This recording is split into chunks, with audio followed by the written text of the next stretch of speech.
Hello everyone, this is Nina Yang with Waffle Flower. In today's video, I'm going to share some tips on clean color real brushes.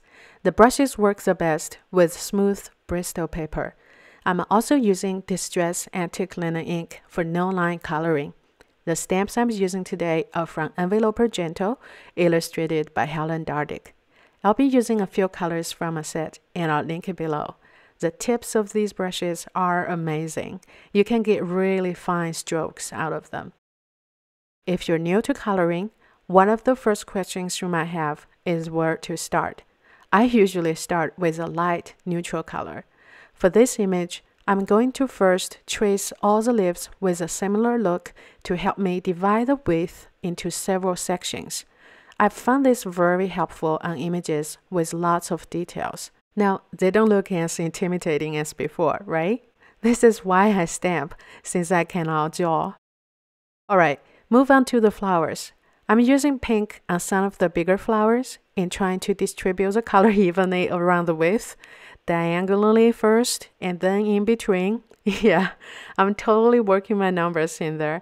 Now, orange flowers in between the pink flowers. And the beautiful warm red for the berries. I do find that using darker colors in smaller areas gives my colored images a more balanced look. Maybe because even if I made a mistake, it would not be that obvious. Now I'm going to use my favorite way to add color variation in the images so that they will not look too flat. I'm going in with a yellow brush to blend out the oranges and the red.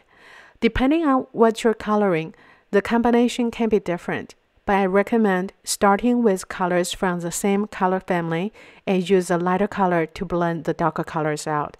And remember to wipe off any excess ink that your brush tip picked up during the blending.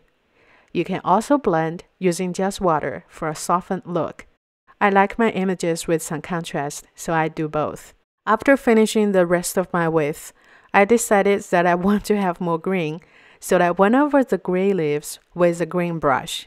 You can go over the grays with any color you like, or in multiple colors to increase the contrast. But thanks to Helen, I had no problem just going over the gray with the green. When it's time to die cut the width, I usually rotate the die till I get it lined up with the image. Using water-resistant VersaFine ink, I stamped the tiger and the bird in black on smooth Bristol paper. I put on some color using the clean color brush and watered it down for the blush, tracing the bow on the tiger and blending it out with water. I die cut the tiger and the bird out when they're still blank so that I can play with the elements to decide which color I want them in. So I definitely want the tiger in yellow and the bird in green and blend it with yellow. Again, remember to wipe off any excess ink during blending.